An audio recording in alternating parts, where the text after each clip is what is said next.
Hello everyone, मैं सुमन। स्वागत है आप सभी का एसएस एकेडमी में, जिसे आप स्टडी बाय सुमन के नाम से जानते हैं। दोस्तों, कल हमने ज्योग्राफी की क्लास में पहला अध्याय पढ़ा था, ठीक है ना। पहले अध्याय में हमने भूगोल की विषय के रूप में हमने पढ़ा। उसके बाद हम आज का जो हमारा अध्याय है, अध्याय नंबर 2 है, और इसमें हम ब्रह्मांड के बारे में पढ़ेंगे, ठीक है। जिन्होंने भी कल की क्लास अगर नहीं देखी है, वो जाकर कल की क्लास देख ले। और आपको जो लिंक है कल की क्लास की, तो वो भी मैं इस वीडियो के डिस्क्रिप्शन में दे दूँगी।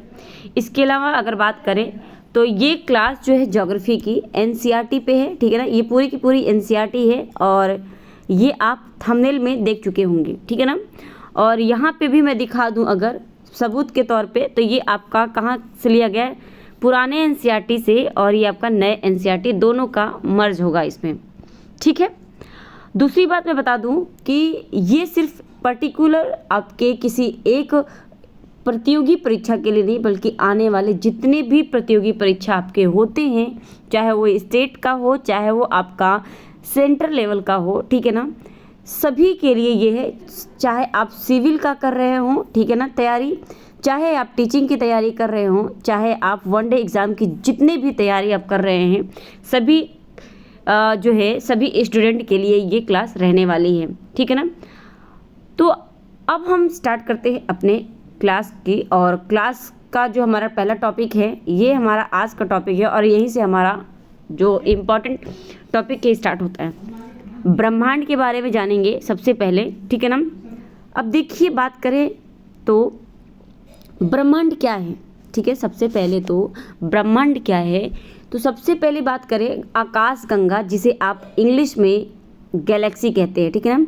या तो आपको आकाशगंगा लिख कर आएगा या फिर गैलेक्सी लिख कर आएगा, दोनों ही दे सकता है, ठीक है ना। आज के जो पेपर बनते हैं ना, उसमें गैलेक्सी को ही हिंदी में लिख के दे देते हैं, आकाशगंगा भी लिख के देते हैं, ठीक है ना। इस हिसाब से आपके प्रश्न बनते हैं।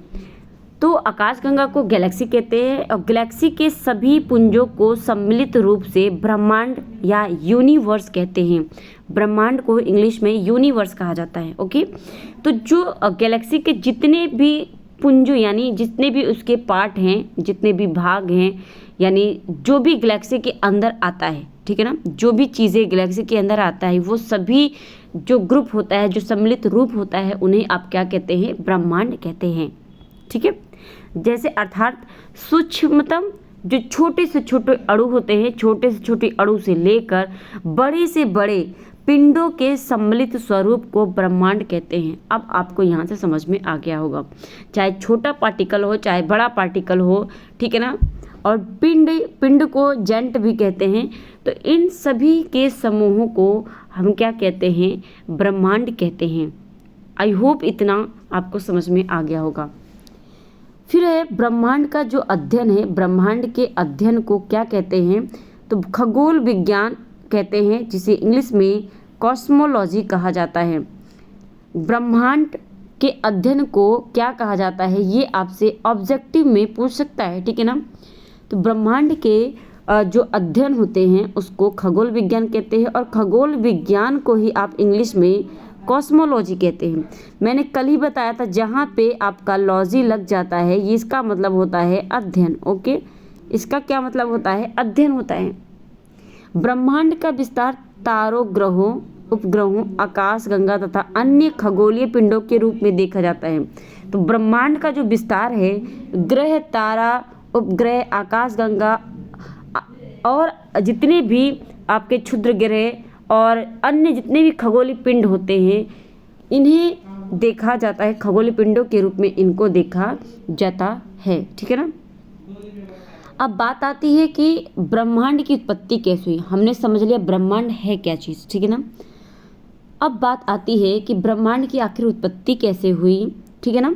देखिए, सबसे पहले तो बताऊं बिग बैंग थ्योरी के बारे में। आप सभी जानते हैं बिग बैंग थ्योरी, तो सबसे महत्वपूर्ण जो थ्योरी मानी गई वर्तमान में अगर देखा जाए, तो कहा जाता है कि जो ब्रह्मांड की उत्पत्ति है, ये आपका बिग बैंग थ्योरी के अनुसार हुआ है, ठीक है ना। आधुनिक समय में ब्रह्मांड की उत्पत्ति संबंधित सर्वमान्य सिद्धांत यानी सबसे जो मान्यता जो सिद्धांत है वो बिग बैंग थ्योरी है, ठीक है ना, जिसे विस्तारित ब्रह्मांड परिकल्पना एक्सपेंडिंग यूनिवर्स जो है आपका हिपोथेसिस भी कहा जाता है। हाइपोथेसिस कहा जाता है। वर्ष 1920 में 1920 में एडविन हब्बल ने, ठीक है ना, एडविन हब्बल ने बताया कि ब्रह्मांड का विस्तार हो रहा है, ठीक है ना। कब? 1920 में बोला, किसने? एडविन हब्बल ने। इन्होंने कहा कि ब्रह्मांड का विस्तार हो रहा है उस समय। कब? 1920 में। इस सिद्धांत का जो प्रतिपादन ये किसने किया था? तो जॉर्ज लेमेत्रे ने किया था। तो ये 2 पॉइंट आप यहाँ से याद रखेंगे, ओके। फिर आप बात करते हैं बिग बैंग के अलावा ब्रह्मांड की उत्पत्ति के 2 अन्य सिद्धांत भी आए, ठीक है ना, स्थिर अवस्था संकल्पना तथा दोलन ब्रह्मांड सिद्धांत, ओके। ये 2 सिद्धांत आए। ब्रह्मांड के विस्तार का अर्थ क्या है? आकाश गंगाओं के बीच की दूरी में विस्तार होना। आकाश गंगाएं होती हैं, इनके बीच की जो दूरियां हैं ना, इनके बीच की जो दूरियां हैं, इन्हीं को आप क्या कहते हैं? इन्हीं को आप क्या कहते हैं? इन्हीं को हम कहते हैं क्या? ब्रह्मांड, ठीक है ना। तो ये ब्रह्मांड के विस्तार का अर्थ था। आकाश गंगाओं के बीच की दूरी में विस्तार होना ब्रह्मांड कहलाता है। हॉयल ने इसका विकल्प स्थिर अवस्था संकल्पना को प्रस्तुत किया। तो ये हॉयल के द्वारा दिया गया स्थिर अवस्था संकल्पना, ओके।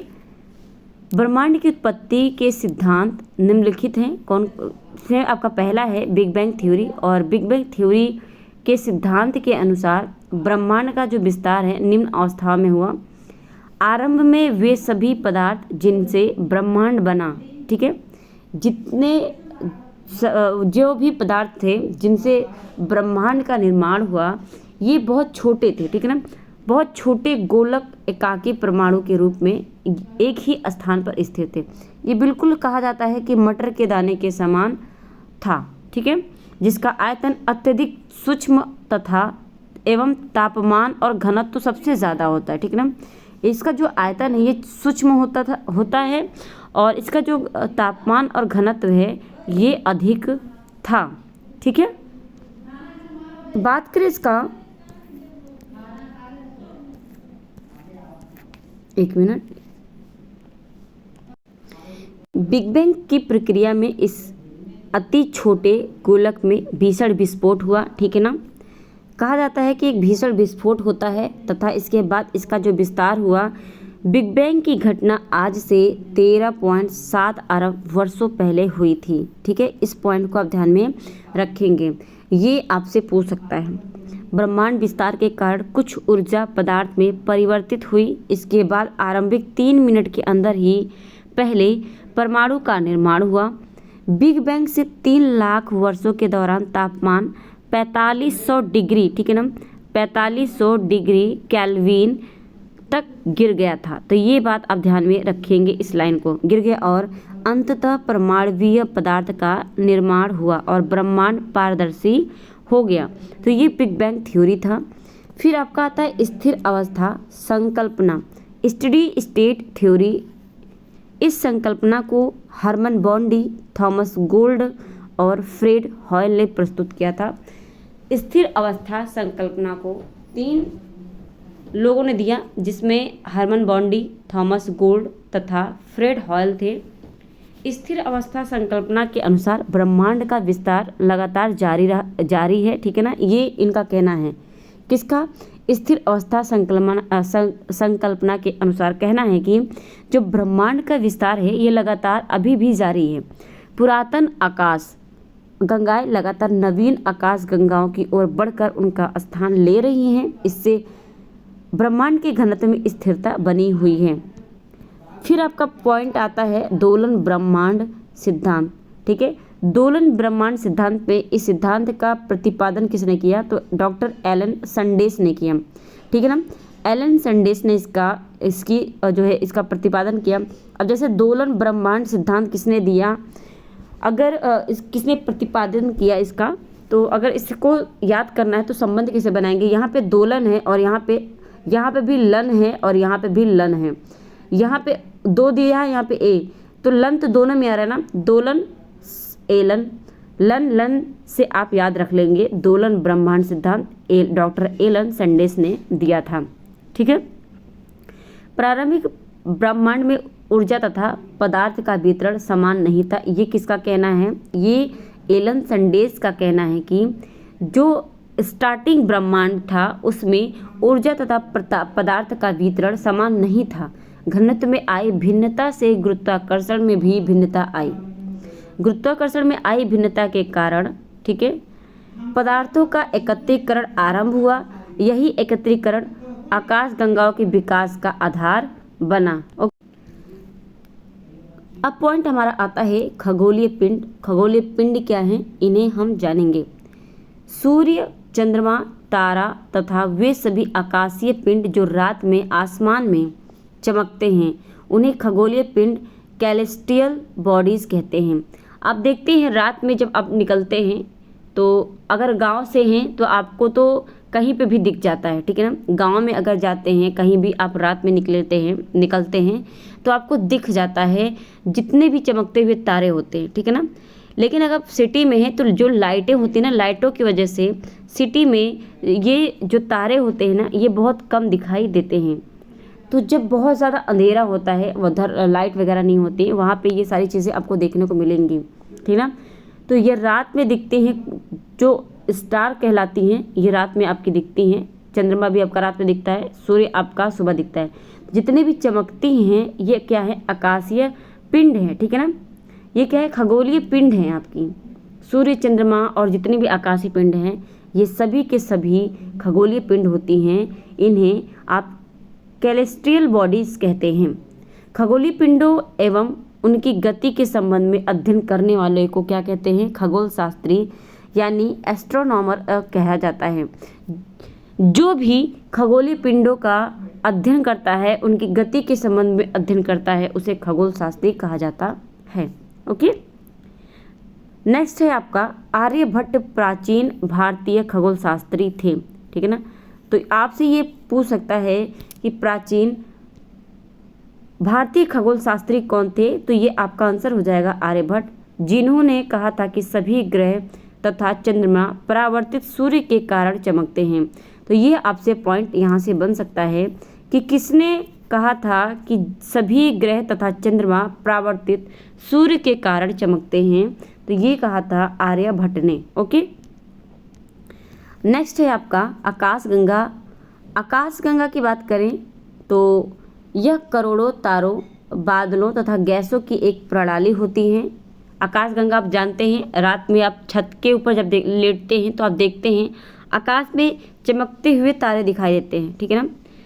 वो क्या है, पूरी की पूरी आपका आकाशगंगा है। आकाशगंगा में जितने भी तारे आ जाते हैं, बादल आ जाते हैं, गैस, इन सभी का समूह होता है। एक आकाशगंगा यानी जिसे आप गैलेक्सी कहते हैं, असंख्य तारों का समूह होता है।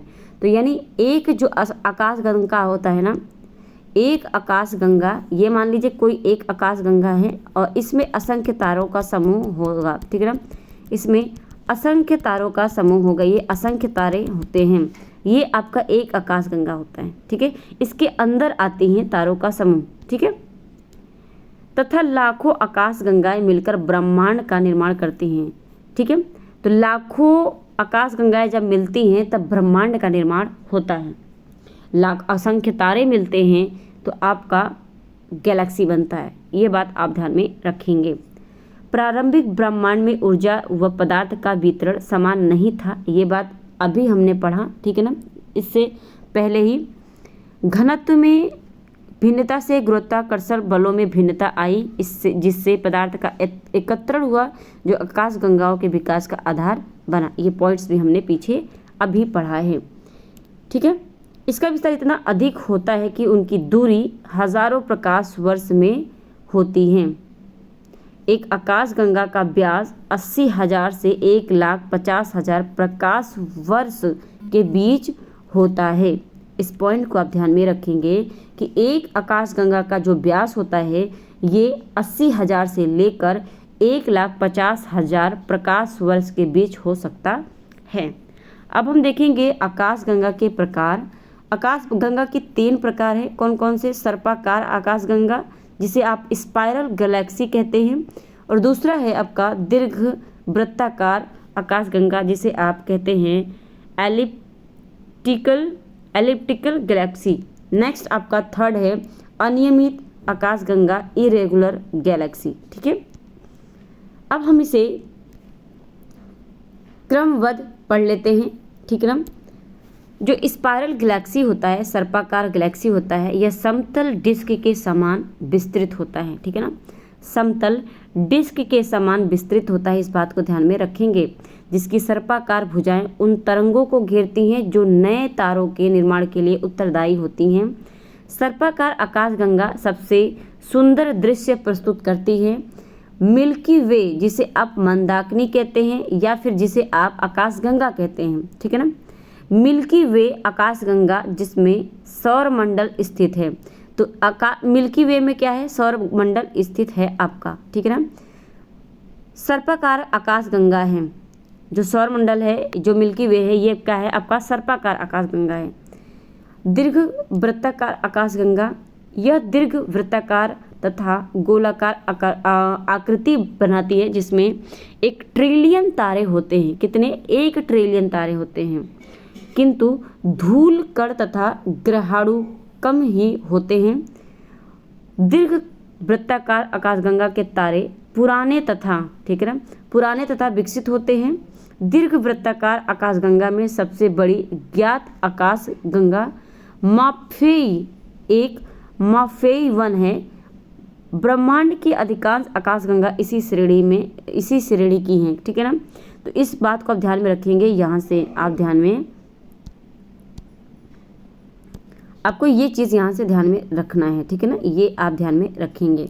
दीर्घ वृत्ताकार आकाशगंगा में सबसे बड़ी ज्ञात आकाश गंगा माफेई 1 है। ठीक है ना, सबसे बड़ी जो आकाश गंगा है कौन है? माफेई है। किसमें? दीर्घ वृत्ताकार आकाश गंगा में।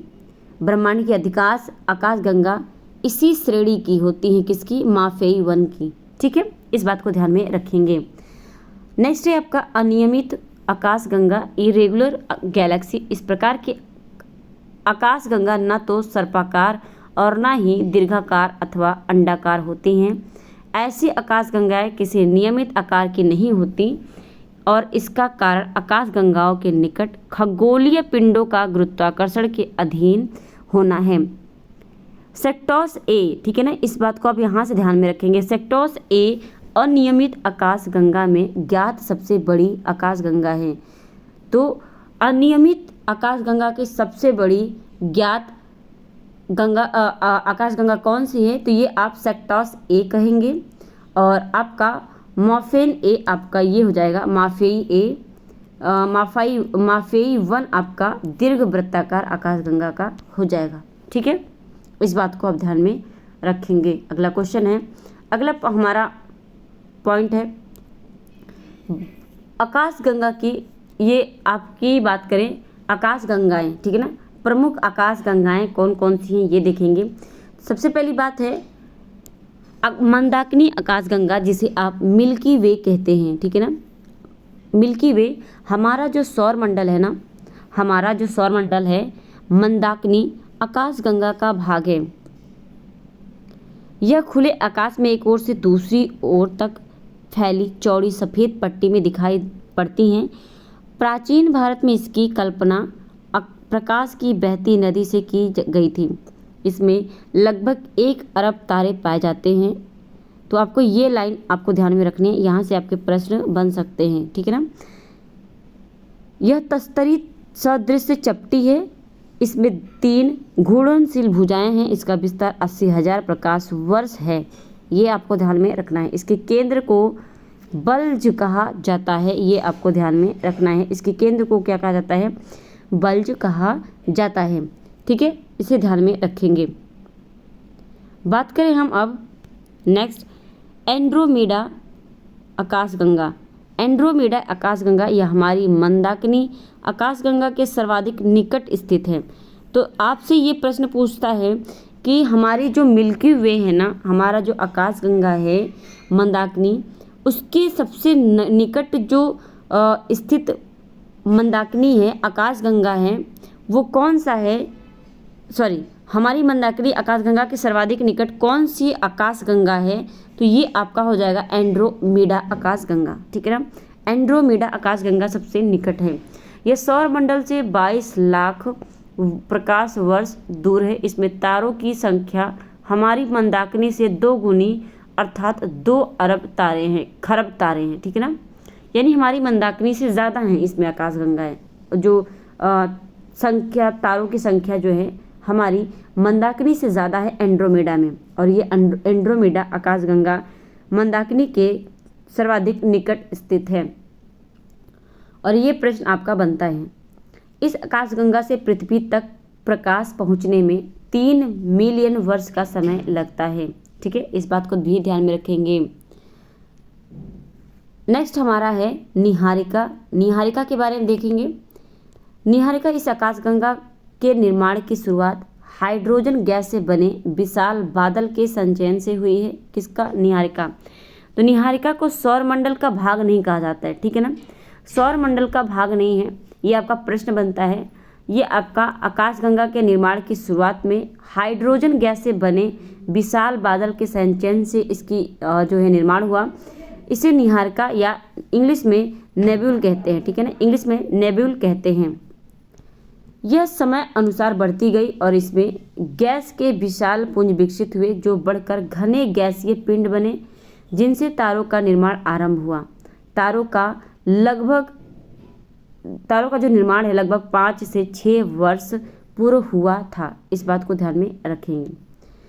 नेक्स्ट है आपका तारों के बारे में। अब तारों के बारे में बात करें, अंतरिक्ष में मौजूद तारे, स्टार्स, एक प्रकार के चमकीले खगोलीय पिंड होते हैं। मूल रूप से तारे हीलियम तथा हाइड्रोजन गैस से निर्मित होते हैं। तो ये आपसे यहाँ से प्रश्न बनता है कि तारों का निर्माण किन गैसों से मुख्य रूप से होता है, तो हीलियम और हाइड्रोजन। सबसे ज़्यादा तारों में हीलियम और हाइड्रोजन पाया जाता है, इसी की वजह से ज्वलनशील होता है, जो तारा होता है वो ज्वलनशील होता है, ठीक है। तारों के पास अपनी खुद की ऊष्मा होती है तथा प्रकाश होता है, ठीक है। किसकी वजह से? ये हीलियम और हाइड्रोजन गैस की वजह से होता है। ध्रुव तारा तथा सूर्य तारों के उदाहरण।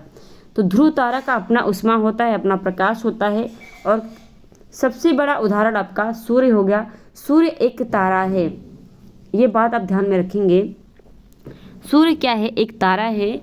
और सूर्य की बात करें, ठीक है, सूर्य की बात करें तो सूर्य आपका एक तारा है और सूर्य की खुद की ऊष्मा और प्रकाश दोनों होता है।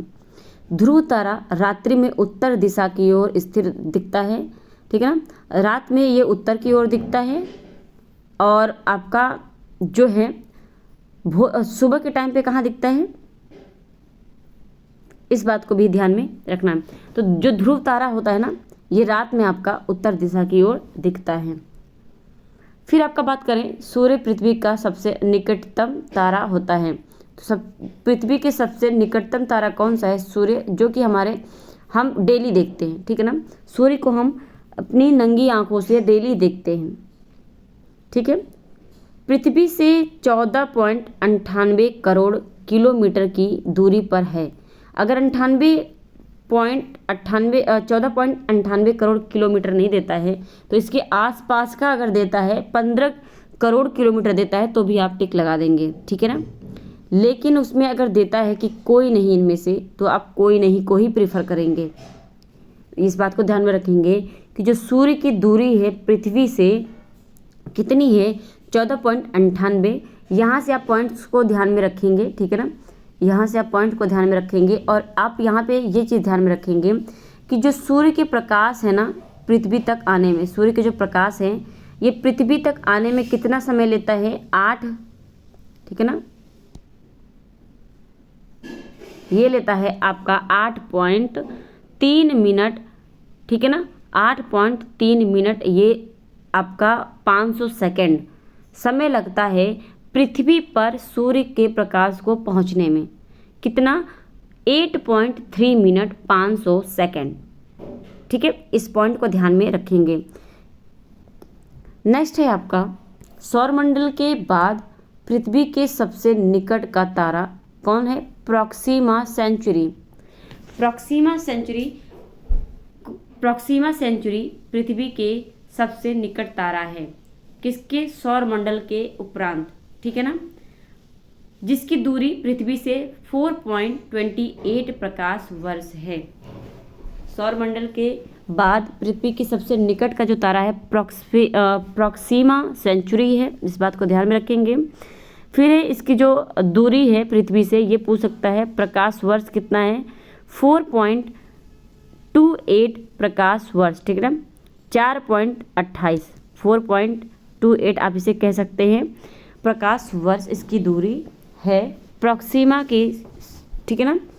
प्राय एक तारे में 70% हाइड्रोजन होता है और 28% हीलियम होता है।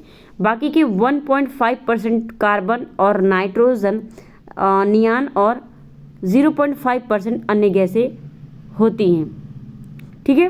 तो इस पॉइंट को आप ध्यान में रखेंगे, ये आपको जो है बहुत इम्पॉर्टेंट है, ठीक है ना। ये जितने भी पॉइंट मैंने पढ़ाए अभी तक, ये सारे के सारे बहुत इंपॉर्टेंट हैं।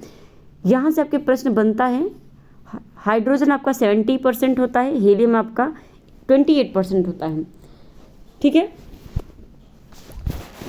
हाइड्रोजन जो गैस है ये आपका ज्वलनशील होता है और हीलियम आपका जो है आपका हल्की गैस होता है। और आप जानते हैं वायुयानों में हीलियम गैस पड़ता है। अब तो हीलियम गैस बहुत जगह यूज़ किया जाने लगा, अब तो वाहनों में भी यूज़ किया जाने लगा है, ठीक है ना। इस बात को ध्यान में रखेंगे। नाइट्रोजन आप जानते हैं चिप्स की और नमकीन की जो पैकेट होती है, नाइट्रोजन उसमें भरा रहता है, जो फूला होता है ना पैकेट, वो नाइट्रोजन ही भरा होता है उसमें, ठीक है। अब बात करते हैं तारों का जीवन चक्र, ठीक है। तारों का जीवन चक्र क्या है ये हम देखेंगे,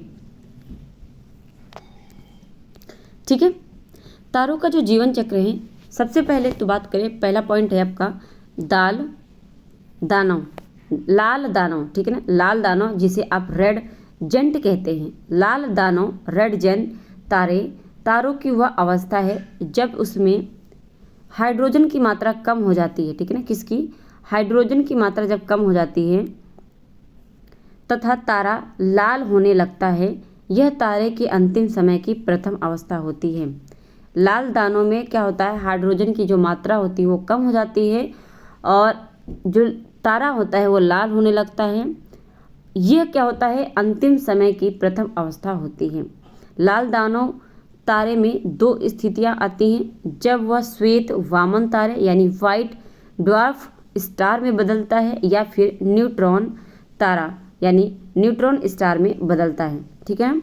ये इसकी दो स्थितियां होती हैं, श्वेत वामन तारे और न्यूट्रॉन तारा। तो ये दो पॉइंट आप याद में रखेंगे यहाँ से, ठीक है। ये दो पॉइंट आप यहाँ से याद रखेंगे। दो स्थितियां होती हैं लाल दानव तारे की, कौन कौन सी? श्वेत वामन तारे, दूसरा आपका न्यूट्रॉन तारा। नेक्स्ट है आपका श्वेत वामन तारे होते क्या हैं? तो श्वेत वामन तारे गर्म तथा छोटे होते हैं, ठीक है ना। क्या होते हैं? गर्म तथा छोटे होते हैं। इनके जीवन चक्र की अंतिम अवस्था सूर्य की भांति होती है। जो इनके जीवन चक्र की अंतिम अवस्था होती है सूर्य की तरह होती है।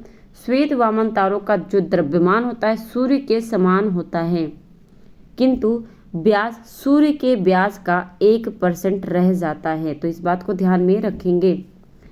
सुपरनोवा क्या है? सुपरनोवा या अभिनव तारा जिसे आप कहते हैं, ठीक है। सुपरनोवा या फिर अभिनव तारा जिसे आप कहते हैं, तारे के विस्फोट के परिणाम स्वरूप सामने आता है। इनसे ही न्यूट्रॉन तारों का निर्माण होता है। किससे?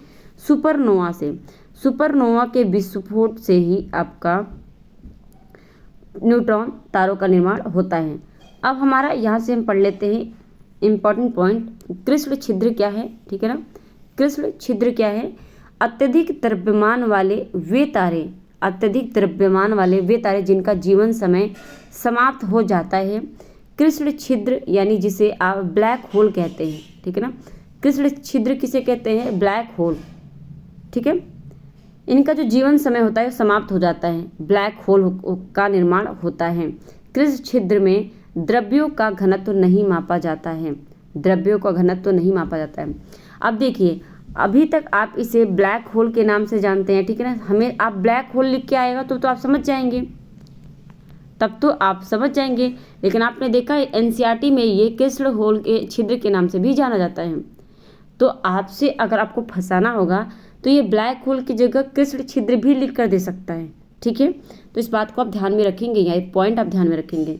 कृष्ण छिद्र का गुरुत्वाकर्षण क्षेत्र इतना प्रबल होता है कि इससे किसी भी पदार्थ का यहाँ तक प्रकाश का भी पलायन नहीं हो सकता, ठीक है। तो प्रकाश इससे आ नहीं पाते हैं। ये पराबैंगनी किरणों से बचाती हैं। ब्लैक होल आप जानते हैं ना, पराबैंगनी किरणों से बचाती हैं, ठीक है। पल्सर क्या होता है? इसे न्यूट्रॉन तारा भी कहा जाता है। पल्सर को न्यूट्रॉन तारा भी कहते हैं। यह एक खगोलीय पिंड है। कौन? न्यूट्रॉन तारा या फिर पल्सर, जो स्पंदन के रूप में नियमित अंतराल पर रेडियो तरंगे उत्सर्जित करता है, ठीक है। पल्सर क्या करता है? रेडियो तरंगों को उत्सर्जित करता है। क्रैब आकाशगंगा के पल्सर्स द्वारा प्रति 1/30 सेकंड में रेडियो तरंगों का उत्सर्जन होता है। तो ये ध्यान में रखना है। पल्सर का द्रव्यमान सूर्य से अधिक होता है, ठीक है, सूर्य से अधिक होता है। चुंबकीय क्षेत्र पृथ्वी के चुंबकीय क्षेत्र से 20 ट्रिलियन गुना अधिक तथा इसके घूमने की जो गति होती है लगभग 7000 किलोमीटर प्रति सेकंड पाई जाती है पल्सर की। तो इस बात को ध्यान में रखेंगे, ठीक है। तो अब हमारा पॉइंट आता है टॉपिक आपका ये तारामंडल। तारामंडल को हम कल की क्लास में कंप्लीट करेंगे। आज की जो क्लास है हम यहीं पे समाप्त करते हैं, ठीक है ना। आज की क्लास को यहीं पे समाप्त करते हैं। आई होप ये क्लास आपको पसंद आई होगी। आप सभी कमेंट करके ज़रूर बताइएगा आपको क्लास पसंद आ रही है या नहीं, क्लास को कंटिन्यू रखूं या नहीं, ठीक है ना। क्योंकि आप अगर ध्यान से देखेंगे और पढ़ेंगे तो आपको खुद पे खुद पता चल जाएगा कि क्लास आपके लिए कितनी बेनिफिट है, ठीक है ना। इसके अलावा इसका जो पीडीएफ है, ये इस क्लास की जो पीडीएफ है आज की, ये आपको टेलीग्राम पे मिल जाएगी। और टेलीग्राम का जो लिंक है ये मैं आपको इसी वीडियो के डिस्क्रिप्शन में दे दूँगी, ठीक है ना। इसी वीडियो के डिस्क्रिप्शन में दे दूँगी टेलीग्राम के लिंक। और इसके अलावा अगर आप वहाँ से नहीं तो आप व्हाट्सएप से भी जुड़ सकते हैं, ठीक है ना। व्हाट्सएप का लिंक भी आपको इसी के वीडियो के डिस्क्रिप्शन में दे दूँगी। इसके अलावा आप पहली बार चैनल पर आए हैं तो चैनल को सब्सक्राइब जरूर कर लीजिएगा। I request you, bell icon press कर लीजिएगा। अपने साथियों को शेयर करके उन्हें भी इस चैनल से जोड़ लीजिएगा। इस क्लास को हर विद्यार्थी देख सकता है, प्रत्येक विद्यार्थी देख सकता है अपने अपने स्तर पर। ये एनसीईआरटी की क्लास है और एनसीईआरटी आपके किसी भी परीक्षा के लिए इम्पॉर्टेंट है। तो आप सभी तैयारी करते रहिए अपने आने वाले परीक्षा के लिए। मिलते हैं हम अपने नेक्स्ट क्लास में। आज के लिए इतना ही, धन्यवाद।